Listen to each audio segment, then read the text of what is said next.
menawarkan syariat Islam dengan perjuangan penegakan institusi khilafah di bawah komando seorang khalifah untuk memakzulkan Presiden Joko Widodo. Kepemimpinan yang dijalankan melalui sistem khilafah pasti diridhoi Allah Subhanahu wa taala karena hukum yang diterapkan adalah hukumnya Allah Subhanahu wa taala. Dan sekaligus kami akan terus menjelaskan kepada masyarakat di tengah-tengah umat kita tentang bahaya proyek IKN untuk kebaikan bangsa dan negeri ini. Takbir! Allahu Akbar. Jangan takut ketika Jakarta bukan ibu kota lagi, karena Jakarta akan menjadi bapak kota. Ibu Pertiwi punya ibu kota, yaitu Nusantara yang berada di Kalimantan. Luar biasa, setuju saya. Harus ketika daerah kalian, harga diri kalian diinjak-injak oleh sengkuni-sengkuni yang sembunyi di balik topeng-topeng agama. Harus kita sisir, harus kita lenyapkan dari bumi Pertiwi ini. Haikal Hasan itu dia bermuka dua, orang munafik yang suka menjual Habib untuk kepentingan dia. Dan ini orang harus ditangkap ini. Kenapa mereka takut dengan pemindahan ibu kota? Karena mereka ini menjual agama. Dengan cara apa? Demo yang berseri itu, Anda berdalih sholawat itu bohong, Anda mengganggu Jokowi. Lah, kalau ibu kota sudah pindah ke Kalimantan, dia mau demo apa di sini? Oh, cuma modal nasi bungkus kok, mau naik pesawat, akhirnya bangkrut. Monggo nanti kalau sudah pemerintah pindah ke Kalimantan, Anda mau nyembah Monas, Anda mau zikir sampai jebol, dan saya yakin apa? Anda nggak lakukan, Anda cuma munafik. Anda mau Kalimantan, dipanah sama orang Dayak. Orang yang berkata, ya Tuhan kita kan sama, cuman Anda memanggilnya Yesus, Anda memanggilnya Brahma, Anda memanggilnya Wisnu dan Siwa, Anda memanggilnya Sang Hyang Widi, orangnya sama, maaf, zatnya sama, jadi juga. Nggak bisa, semua agama sama, Palelo Bemenyan sama. Ya Allah, saksikanlah, kami bersaksi, Engkau tidak pernah turunkan agama selain Islam, karena agama di sisimu hanya Islam. Memberikan peringatan kepada Jenderal Dudung untuk tidak membuat gaduh, karena Jenderal Dudung ini sudah 3 kali membuat gaduh. Yang pertama yaitu mengatakan semua agama benar. Tentunya ini melanggar fatwa MUI tahun 2005. Semua kelompok yang mendukung pelaku penistaan agama mendapat jabatan, mendapat tempat, dan ini merupakan motivasi mereka untuk mendapat jabatan, yaitu kriminalisasi ulama, nistakan agama, baru dapat posisi. Siapapun yang menistakan agama tidak ada tebusannya kecuali hukuman mati. Pelanggaran hukum yang dilakukan oleh Dudung Abdul Rahman ini, Dudung menyatakan Tuhan bukan orang Arab, bahwa ini adalah bagian dari penodaan agama, mendorong Puspomat dan Mabes Polri untuk melanjutkan proses hukum terhadap Bapak Dudung dan Deddy Corbuzier sesuai hukum yang berlaku. Besok kalau ada orang mengatakan Tuhan tidak tidur, Anda mau tuntut. Tuhan tidak tuli, Anda mau tuntut. Kalau Pak Dudung mengatakan Tuhan kita orang Arab, baru bermasalah. Saya yakin di kepala Anda itu, ini ulama-ulama kadun nih, Tuhan itu berbahasa Arab. Nanti bahasa di surga bahasa Arab. Menurut Tuhan itu bukan orang, apalagi orang Arab. Tuhannya Islam, Allah bukan orang Arab. Selain mempermasalahkan pernyataannya itu, saya juga mempermasalahkan kenapa harus orang Arab. Kenapa nggak Tuhan itu bukan orang Indonesia? Baru-baru lagi kemudian ada yang bilang Arab itu kalau seandainya nggak punya Ka'bah, itu dia nggak ada kehormatan, dia tuh nggak ada apa-apanya. Kamu tuh dibohongi sama orang Arab. Mau-maunya itu kan agama Arab, karena Muhammad kan orang Arab. Lihat Al-Quran tuh berbahasa Arab, makanya mau-maunya kamu tuh dibohongi sama orang Arab. Islam itu adalah agamanya orang Arab, yang mereka itu bodoh, yang mereka nggak punya kehormatan. Rasulullah adalah orang Arab, sehingga memang tidak bisa dipisahkan juga sebenarnya antara Islam dengan Arab, karena berbahasa Arab berarti berbahasa Al-Quran. Mohon maaf Koko Felix ya, ini maksudnya gimana nih? Coba jelaskannya yang benar. Jadi Islam tuh Arab atau Arab itu Islam? Kayak gimana maksudnya? Kok berbelit-belit, bertele-tele ya? Ketika berdakwah, ngomonglah yang baik-baik, nggak usah senggol-senggol orang. Saya mau bahas ini nanti, kayak gimana dia menghina Dewa Siwa. Saya mantan Islam, ya. Dia ini juga salah satu yang berperan penuh saya itu keluar daripada Islam. Apakah ini adalah Tuhan, Ibu sekalian? Tidak, ini bukan Tuhan. Kalau dia punya tangan kayak manusia, tangannya 4. Kalau gitu kalau ada barangnya 8 gimana? Tambah lagi tangannya. Apakah ini adalah Tuhan, Ibu sekalian? Kalau ada yang bilang ini adalah Tuhan, tanya Tuhannya yang mana? Yang kiri atau yang kanan? Dia ketawa terus dan dia sejahtera karena itu dia makan terus seluruhnya. Agama Kristen Tuhannya sudah mati di kayu salib. Sebelum keberadaan agama kalian menginjak bumi pertiwi, ini adalah tradisi yang mulia. Agama kalian itu agama apa? Mikir, Gus, Kiai dobol, Ustaz dobol. Saya menantang kalian para ulama, habaib, maupun ustaz atau gus-gus. Yakini yang kalian yakini, jangan pilih yang diyakini orang lain. Agamamu, agamamu, agamaku, agamaku. Mengaku beragama tapi akhlaknya lebih jahat dari orang-orang yang tidak beragama. Biadab, aduannya kayak bajingan. Itu Abdul Somad juga ngomongnya hebat banget. Kita ikutin saja demokrasi pemerintahan sekarang. Nanti kalau kita sudah berkuasa, kita ganti dengan khilafah. Enak aja. Siapa sih Somad ini? Sekolahnya di mana? Begitu ditangkap, ketakutan. Seperti tikus sekarang. Kemarin ngau-ngau nggak karuan-karuan. Seperti singa. Setan itu kan. Seperti singa mengau-ngau. Begitu ditangkap, ciut. Memang semangat khilafah itu nggak ada di konstitusi. Nggak ada di Pancasila. Yang bilang ada siapa? Pancasila Soekarno, ketuhanan ada di pantat. Anak Tuhan dari mana? Kalau Yesus anak Tuhan, bidangnya siapa? Besok di seluruh wilayah Indonesia kami katakan bahwa karena di salib itu ada jin kafir. Karena di salib itu ada jin kafir. Karena di salib itu ada jin kafir. Haleluya. Kepalanya ke kiri apa ke kanan? Kepalanya ke kiri apa ke kanan? Like and share.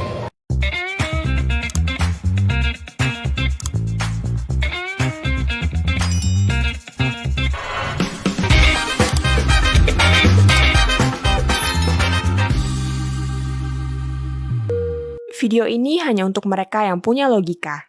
Bagi yang tidak punya logika, skip aja. Nampak jelas bahwa problem IKN tidak ansih problem satu proyek pindah ibu kota negara, tapi satu problem sistemik yang ditimbulkan dari satu penerapan ideologi yang ingkar terhadap Allah Subhanahu wa Ta'ala. Ideologi kapitalisme global yang ternyata sejak awal Republik Indonesia ini berdiri terus membelenggu dan menjajah negeri ini. Karena itu sebagai satu bagian dari umat punya hak, kewajiban, sekaligus tanggung jawab untuk memperbaiki negeri ini. Karena kami mengimani akidah Islam. Dan oleh karena kami meyakini bahwa Rasulullah Sallallahu Alaihi Wasallam diutus untuk menyebarkan rahmat bagi semesta alam.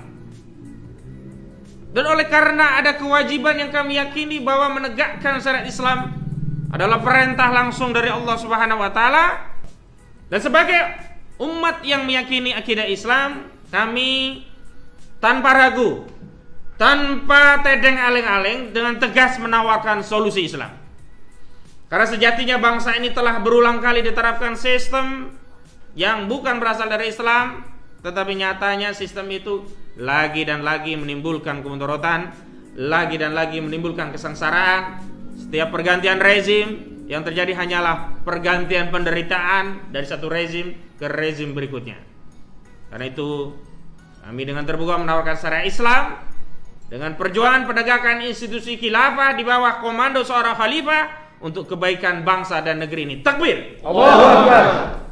Dan sekali lagi bahwa khilafah adalah kepemimpinan umum bagi seluruh kaum muslimin yang memiliki dua visi utama. Yang pertama, menegakkan hukum Allah, menerapkan syariat Islam di dalam negara melalui adopsi hukum, peraturan dan perundangan yang dilakukan oleh seorang khalifah, dan kemudian mengemban risalah Islam ke seluruh penjuru alam. Negara khilafah adalah negara yang menjalankan syariat Allah Subhanahu wa Ta'ala, yang menjalankan kedaulatan Allah Subhanahu wa Ta'ala, yang hukum-hukumnya diistimbat dari Al-Quran dan As-Sunnah, serta apa yang ditunjuk oleh keduanya berupa ijma' sahabat dan qiyas.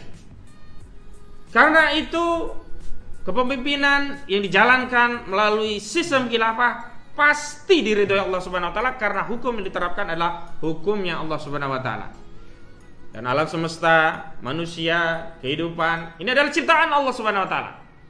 Karena sudah menjadi hak dari Allah Subhanahu wa Ta'ala untuk mengatur hambanya, maka menjadi kewajiban kita sebagai hamba yang iman kepada Allah Subhanahu wa taala untuk mentaati perintah Allah Subhanahu wa taala dengan menerapkan hukumnya dan tidak mengkufuri dari seluruh perintah dari Allah Subhanahu wa taala dengan mengabaikannya. Atau kemudian kita merasa lebih hebat dari Allah Subhanahu wa taala dengan menggali hukum sendiri melalui hawa nafsu yang itu jelas-jelas selama ini menyengsarakan umat.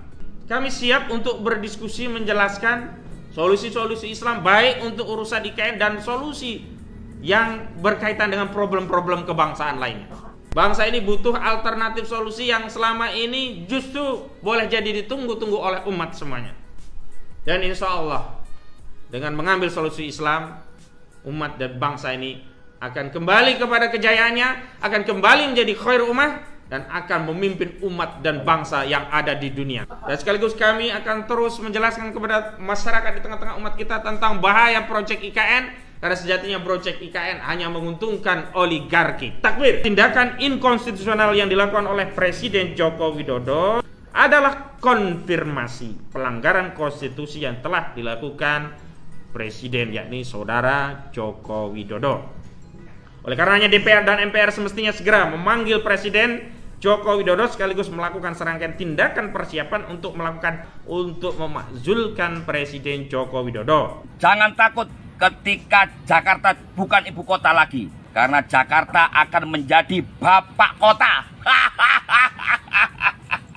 Ibu Pertiwi punya ibu kota, yaitu Nusantara yang berada di Kalimantan. Luar biasa, setuju saya.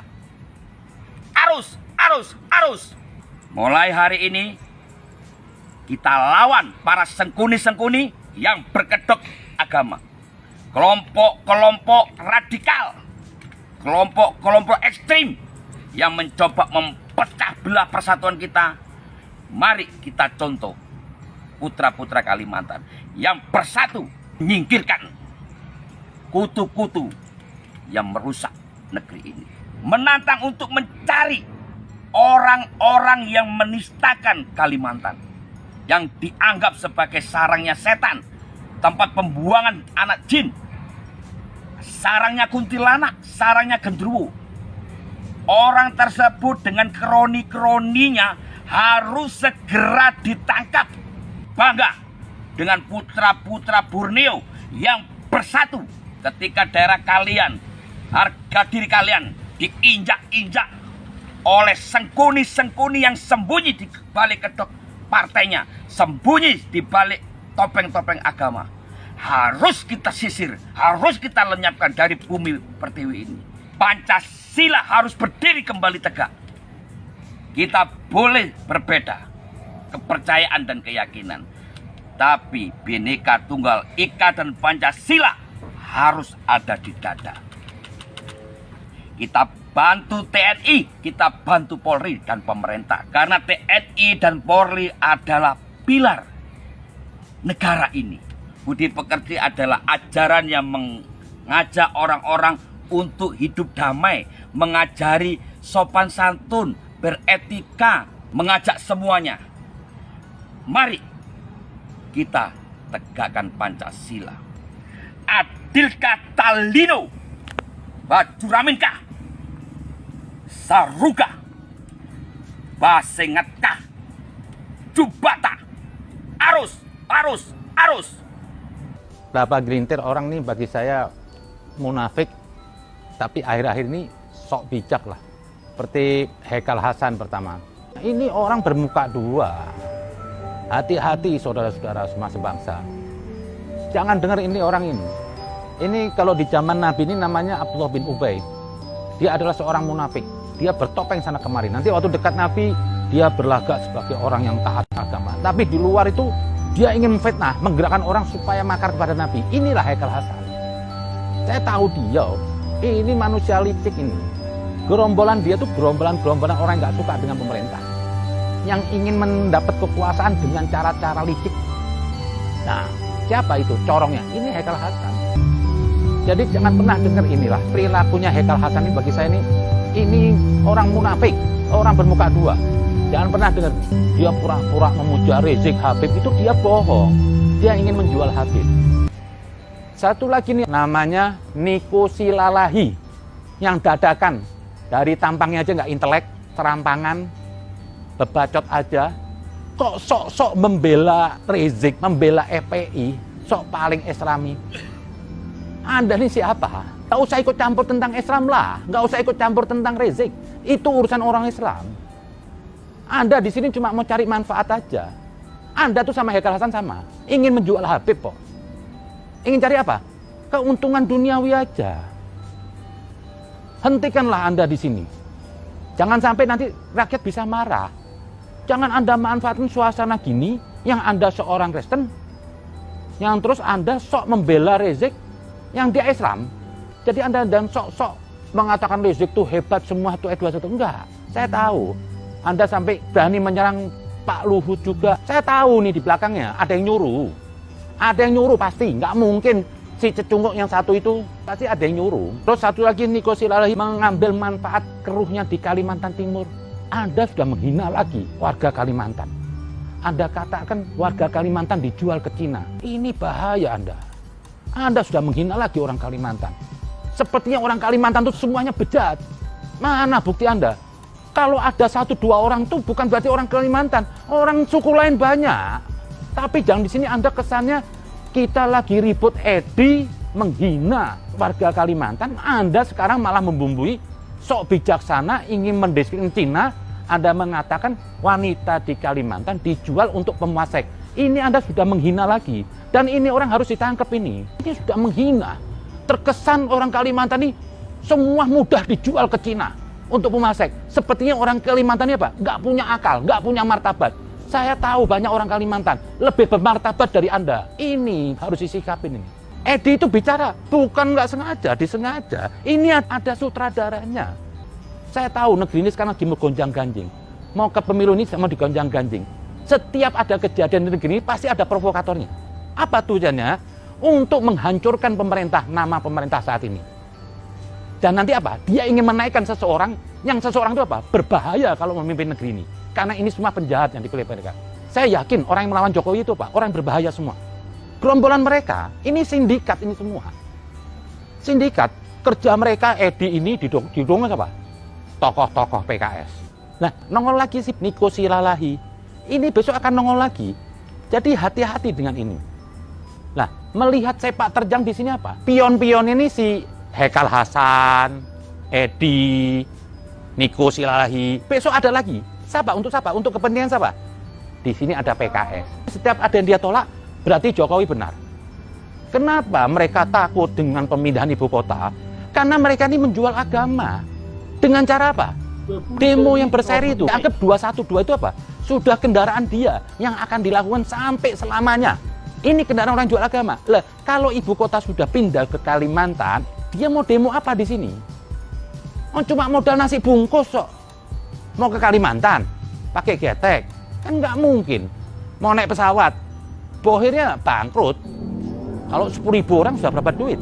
IKN ini mau dipindah sama Jokowi. Dan Jokowi betul. Tempat pemerintahan itu harus steril dari massa. Monggo nanti kalau sudah pemerintah pindah ke Kalimantan, Anda mau nyembah Monas, Anda mau zikir sampai jebol. Dan ya, saya yakin apa? Anda nggak lakukan. Anda cuma munafik. Anda tuh di Monas hanya ingin mengganggu Jokowi. Anda berdalih sholawat itu bohong. Anda mau ganggu Jokowi. Lah, Anda kan nanti sudah di Kalimantan. Saya yakin siapa mau datang sana demo? Nggak ada nih pelacur-pelacur agama yang suka dagang agama. Yang nanti ingin dibeli sama bohir, ada transaksi duit untuk jual agama dengan demo teriak-teriak Allahu Akbar. Yang dulu orang dengar Allahu Akbar itu enak, sekarang jadi yel-yel emosi orang. Teriak Allahu Akbar yang dilawan orang baik Jokowi. Ya itulah, seperti Haikal Hasan, Edi, Egy Sujana. Ini komplotan sindikat karena di Jakarta dia laku. Nanti sudah pindah ke IKN kan? Egy Sujana, ya ngamen lagi. Mau ngamen kemana? Haikal nggak laku. 212 nggak laku. Mau demo kemana sini? Anda mau Kalimantan? Dipanah sama orang Dayak. Dus. Ini saya minta hati-hati yang tadi saya bilang. Pertama, Haikal Hasan tuh dia bermuka dua. Orang munafik yang suka menjual Habib untuk kepentingan dia. Dan harta dia sekarang menumpuk. Ini dijual Habib. Habib aja nggak sadar. Dijual oleh non-Habib. Ini kan sudah terbalik. Habib-Habib dulu nggak pernah bersetubuh sama mereka. Kok sekarang Habib sekarang dimanfaatkan? Untuk apa? Cari kepentingan. Atau mereka sudah dibayar. jadi brokernya, jadi saling kerjasama. Negeri ini sudah masih jauh lebih baik semenjak dipimpin Jokowi. Andaikan kalau negeri ini bukan Jokowi pemimpinnya, dalam kondisi musibah, ini radam korupsi paling gampang.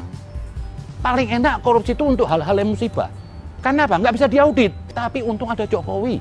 Terus selamatkan negeri ini. Nggak jadi pasar korupsi di saat musibah oleh kelompok-kelompok. Yang mereka itu yang nggak kebagian-kebagian itu yang dulunya biasa korupsi mungkin. Kalau pemimpin itu koruptor, ya bawahannya korupsi. Kalau pemimpin yang seperti Jokowi baik, insya Allah pun kalau ada itu wajar. Tidak ada suatu zaman itu bebas dari korupsi. Siapa yang bisa orang bisa menjaga 100%? Seorang non-muslim dari etnis minoritas Tionghoa, Ahok, yang tidak korupsi, yang bersih, membangun, dijungkilkan, dituduh mereka orang kafir, dituduh mereka macam-macam. Dijungkilkan Ahok oleh Anda yang sok bertopeng agama. Betul kata Nabi, banyak kemunafikan itu apa? Dari orang-orang yang menggunakan atribut agama. Kenapa? Lebih mudah menutupin aibnya dengan atribut agama ini yang sok agamais.